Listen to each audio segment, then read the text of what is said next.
Hello, and welcome to the History of Africana Philosophy by Chike Jeffers and Peter Adamson, brought to you with the support of the King's College London Philosophy Department and the LMU in Munich, online at historyofphilosophy.net.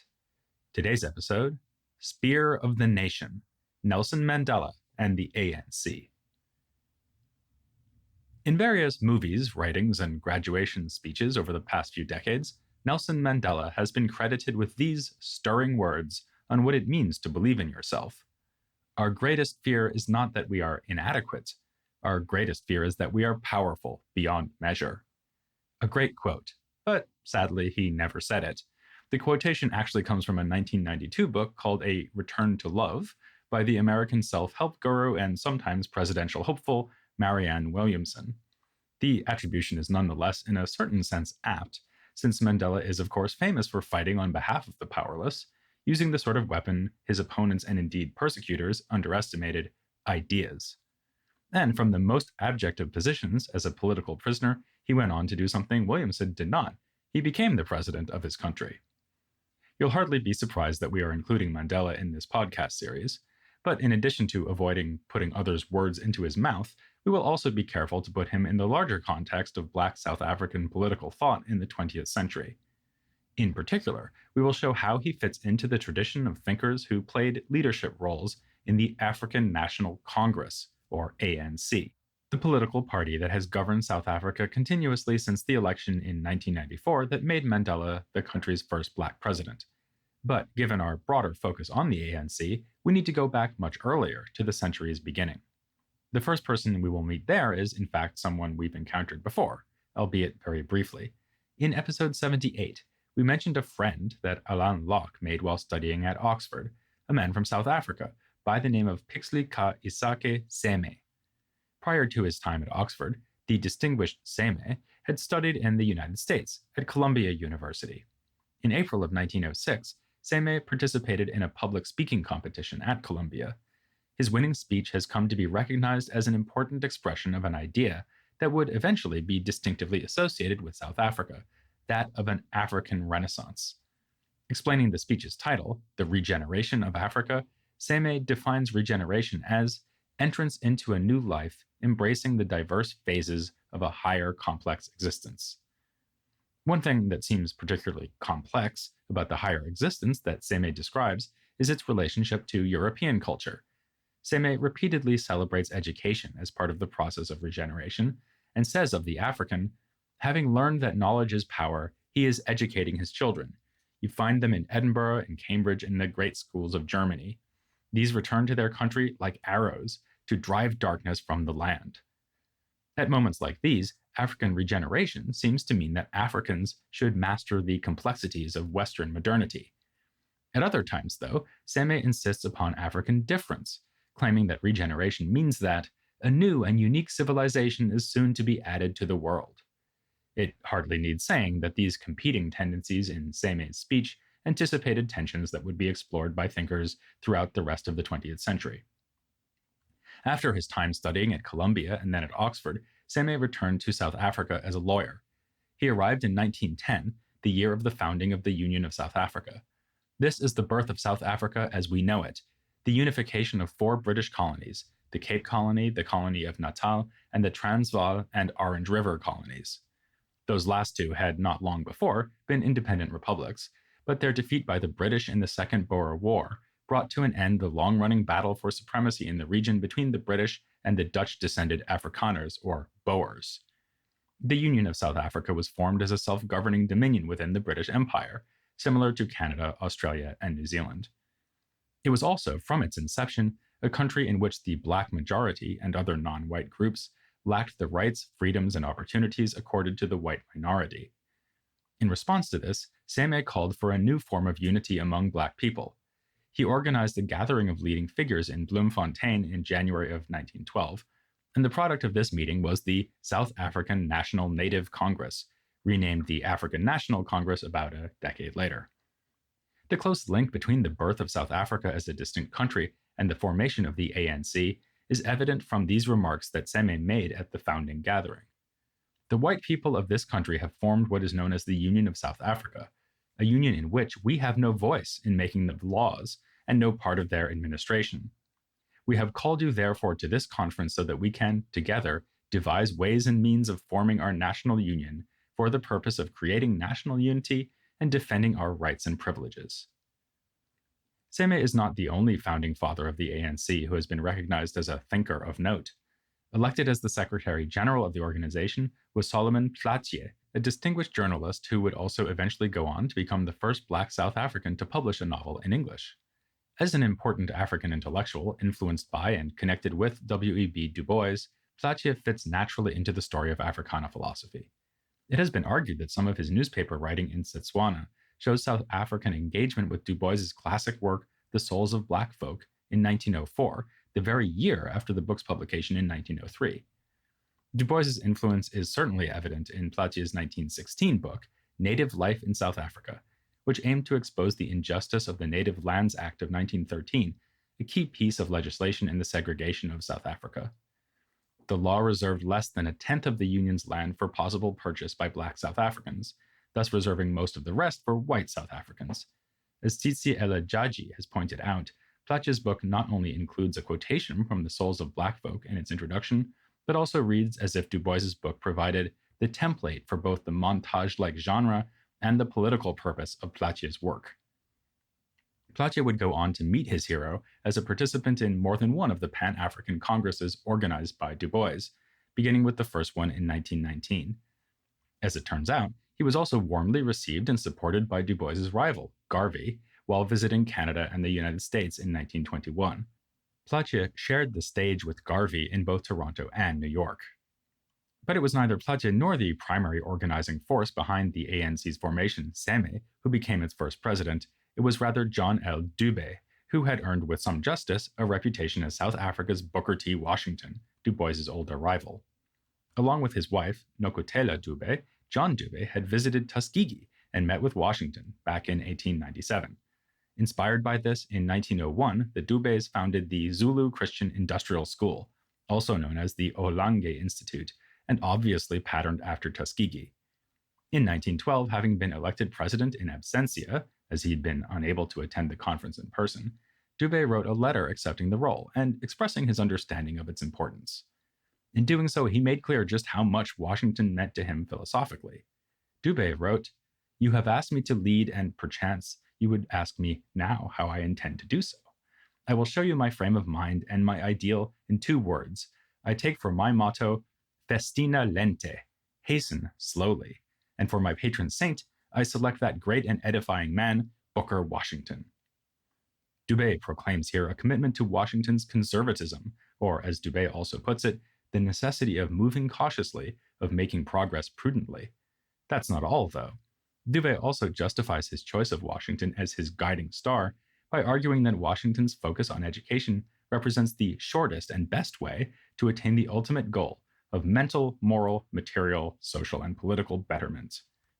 Despite this holistic identification with Washington's project, though, Dube also admits the need for struggle, writing, "While I believe that in education my race will find its greatest earthly blessing, I am forced to avow that at this present juncture of the reformation of the South African Commonwealth, it has a still more pressing need, the need of political vigilance and guidance, of political emancipation and rights." We therefore find at the very birth of the ANC an attempt to draw from both sides of the debate between Washington and Du Bois. Another notable development in the ANC's history came in the late 1920s with the leadership of its 4th president, Josiah Gumede, who visited the USSR and became very open to collaboration with South Africa's Communist Party. This leftward turn caused a split in the ANC, and Gumede was eventually forced out of his role. He was replaced by none other than the original founding father, Seme. Unfortunately, Seme's time as president of the ANC has been described by one scholar, who is otherwise quite admiring of his life and work, as nothing short of catastrophic. Having been brought to power by the party's conservative element, Seme now led the party in a manner so conservative and ineffectual in its forms of protest as to render the party somewhat irrelevant, and so autocratic and divisive in style that the party's membership naturally shrank. Gradually, over the course of the late 1930s and early 1940s, the party regained its footing, overcoming problems of disorganization and growing in influence. It is during this time that Mandela steps into the picture, so let us introduce him, even if, more than most figures in our series, he would seem to need no introduction. He was born in 1918 in what is now the Eastern Cape, a member of the Thembu people who form a subcategory within the larger, more well-known ethnic group, the Xhosa. The X in this people's name is not actually supposed to be a K, but rather a click sound, something like Osa. We have not focused much on the ethnic backgrounds of those we've mentioned so far, but even putting aside the fact that Mandela's fame might seem to warrant greater attention to detail, there is a biographical reason to mention his background. He came of age living at the Thembu royal court, because Mandela's father died while he was still a child, and the regent, or acting king, decided to become Mandela's guardian. Thus, as Mandela notes repeatedly in his autobiography, Long Walk to Freedom, he pursued education under the assumption that his destiny was to serve the royal court as a counselor to the future king. His journey from this original attachment to traditional royalty in Thembuland to becoming a leading figure on the world stage was complex, featuring shifting and evolving thoughts on African identity, cross-racial solidarity, and the way forward for humankind. In 1941, Mandela and his brother went to live in Johannesburg.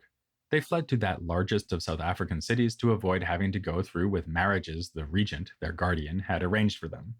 This fateful decision put Mandela in the right place to discover his passion and talent for political organizing. He began attending ANC meetings, and in a foreshadowing of the famous stand taken by Rosa Parks, participated in a successful bus boycott protesting a rise in fare. Key to his politicization was the influence of his friend Walter Sisulu, another major figure in the intellectual history of the South African struggle. Sisulu was born in 1912, the year the ANC was founded, to a Xhosa mother and a white father, long before a similar combination produced that other great son of South Africa, Trevor Noah. By the time Mandela met Sisulu, the latter had already dedicated himself to the ANC, viewing it, as Mandela puts it in Long Walk to Freedom, as the repository of Black hopes and aspirations. Another young man whom Sisulu did much to politicize was Oliver Tambo, who was born in 1917 and was thus close in age to Mandela. In fact, Tambo and Mandela knew each other from before Johannesburg, as both had been students at the University of Fort Hare, the only institution of higher learning serving Africans at that time. If it had been founded by Dube, whose motto was hasten slowly, it would presumably have been called University of Fort Tortoise. It is putting things lightly to say that these three men, Sisulu, Tambo, and Mandela, greatly shaped the history of South Africa from the 1940s onwards, and each of them lived at least until the 1990s, thus getting to see some of the societal transformation they worked to achieve. To appreciate their philosophical trajectories, throughout the decades in between the 1940s and 1990s, though, we must highlight the impact upon these three of the thought of Anton Lembede, who died at the age of 33 in 1947, and thus, unlike them, did not get to see what happened beyond that decade.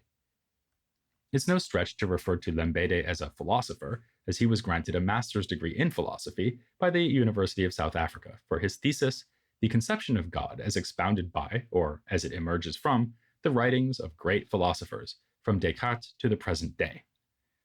The thesis bears little trace, however, of the system of thought he sought to impart to Sisulu, Tambo, and Mandela, which he called Africanism. As Mandela summarizes it in Long Walk to Freedom, there are at least three key points: that Africa was a black man's continent and it was up to Africans to reassert and reclaim what was rightfully theirs; that the black inferiority complex, which involves the worship and idolization of the West and their ideas, is the greatest barrier to liberation; and that blacks had to improve their own self-image before they could initiate successful mass action. Mandela credits Lembede with helping him to see how he had uncritically accepted the paternalistic messages of British colonialism and portrayals of white people as progressive and civilized. Mandela writes, "Like Lembede, I came to see the antidote as militant African nationalism." In order to push the ANC in the direction of more radical protest, Mandela and other like-minded members created a youth league, which was formally launched in 1944. Lembede was elected its president, Tambo its secretary, and Sisulu its treasurer. Mandela did not yet take a leadership role, but he is still generally thought to have contributed in some way to the Youth League's manifesto. Even if he did not, it is reflective of the position he felt most comfortable defending at this point. The manifesto is a remarkable document, seemingly displaying the influence of negritude and other Black cultural nationalist movements.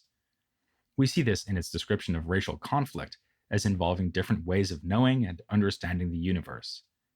The Youth League asserts that the white man regards the universe as a gigantic machine hurtling through time and space to its final destruction, viewing individuals in the universe as tiny organisms with private lives that lead to private deaths, and taking as the measures of value personal power, success, and fame.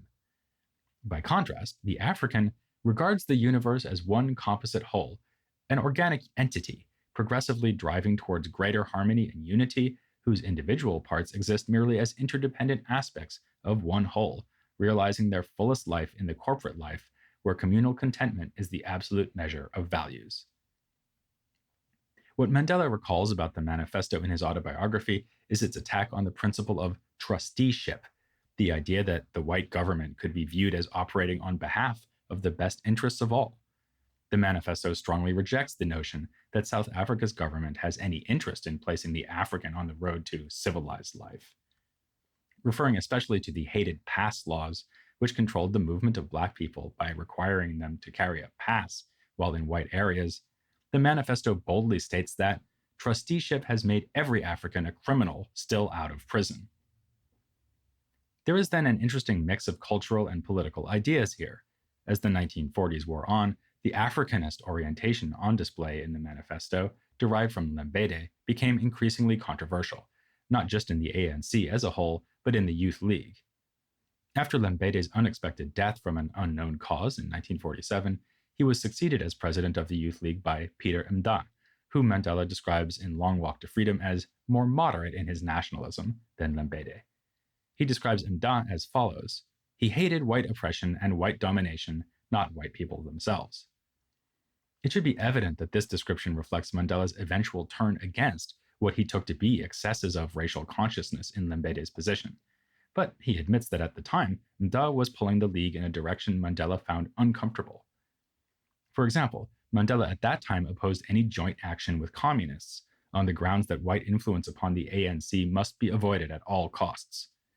There's a clear echo here of the famous Garveyite distrust of communists, although the complexities of ideological alignment in the South African struggle are exemplified by the fact that Gumede, who first led the ANC toward collaboration with communists back in the late 1920s, is also known to have been a supporter of Garvey's.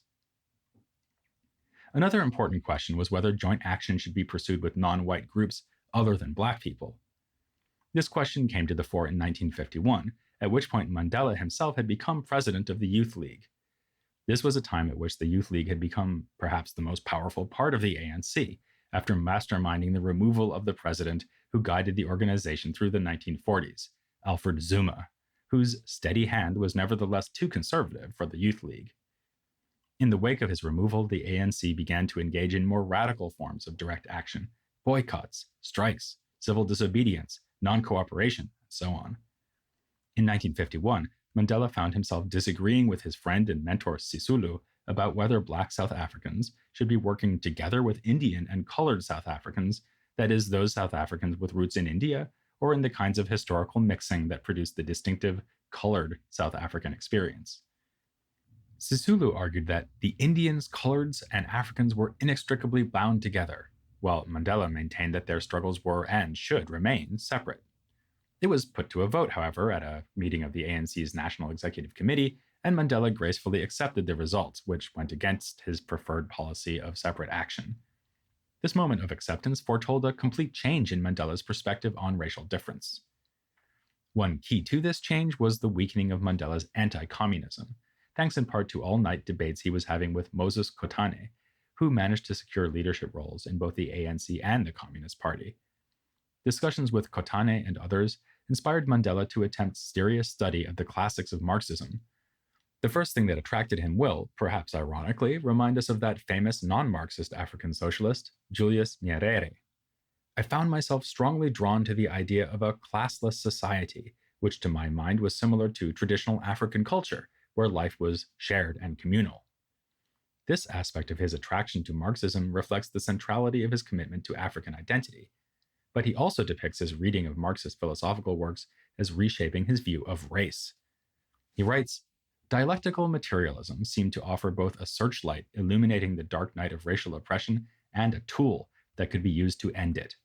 It helped me to see the situation other than through the prism of black and white relations. For if our struggle was to succeed, we had to transcend black and white. Mandela never publicly admitted to joining the Communist Party, but the evidence suggests that he did. Related to, but distinct from, Mandela's changing thoughts on race and communism would be his changing thoughts on violence. The ANC was led for most of the 1950s and 1960s by Chief Albert Luthuli, well known for his Christian commitment to Gandhian nonviolence, much like Martin Luther King Jr. It was this commitment that resulted in Luthuli becoming the first African-born recipient of the Nobel Peace Prize in December of 1961. Earlier that very year, though, Mandela successfully pushed the ANC in another direction. He pressed for the use of tactical violence. The compromise, accepted even by Chief Luthuli, was that the ANC would remain officially nonviolent, but Mandela would be allowed to create a separate military organization. He and others thus created the Umkhonto we Sizwe, or Spear of the Nation, also known as the MK. But what counts as justifiable violence? Mandela reflects on this in his most famous speech, a 1964 statement made in court and commonly known as the "I am prepared to die" speech. He distinguishes between four forms of violence: sabotage, guerrilla warfare, terrorism, and open revolution. The MK's initial commitment was to exhaust the first of these options before taking any other decision. As Mandela explains, the option of sabotaging power plants, telephone communications, railways, and so on best reflected the organization's prior preference for nonviolence, since it did not involve loss of life and it offered the best hope for future race relations. Members of the MK were committed at this stage to refrain from doing anything that would kill or even injure. Yet the very creation of the MK was based on a recognition that civil war between black and white South Africans was a real possibility.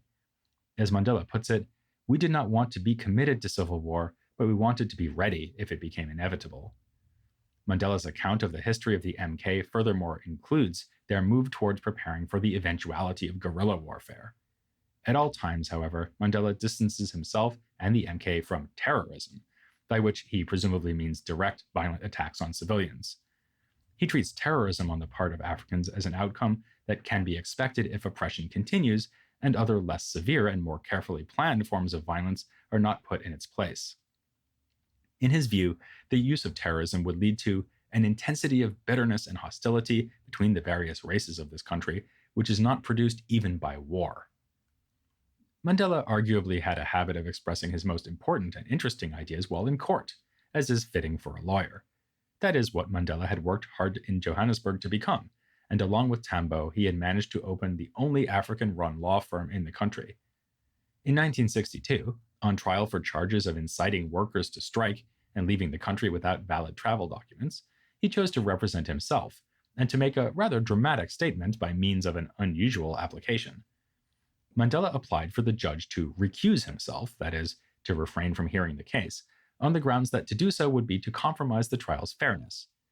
This is the kind of thing that would be obviously appropriate for a judge to do in certain situations. For example, if one of the parties in a civil dispute were a close family member. What then was the problem of bias making the judge ineligible in Mandela's trial? Well, the judge was white. As Mandela states in Long Walk to Freedom, his remarks during this portion of the trial sought to make it clear that he intended to put the state on trial. In fact, it would do no good for this particular white judge to recuse himself because all the judges were white. But this was no objection to his application. To the contrary, it was part of his point. Mandela played up the irony here by assuring the judge that this was no personal attack. I hold your worship in high esteem, and I do not for one single moment doubt your sense of fairness and justice. Nevertheless, Mandela argued, a political trial like this one involved a clash of the aspirations of the African people and those of the whites. Under such circumstances, to have a white judicial officer presiding, however high his esteem and however strong his sense of fairness and justice, is to make whites judges in their own case. Mandela's remarks seek to remove the mask of apparent fairness from South Africa's judicial system. He admits that an African who is charged in a court of law enjoys on the surface the same rights and privileges as an accused who is white. He is governed by the same rules of procedure and evidence as apply to a white accused. But this does not mean that Africans enjoy equality before the law. Without the right to participate in the making of the laws by which they are governed, or the right to administer justice as a judge, there can be no equality before the law for Africans.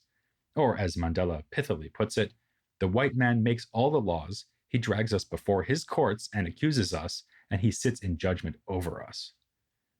Thus, the first of the two reasons that Mandela gives for requesting the judge's recusal is his reasonable suspicion that, under the circumstances, he will not get a fair trial.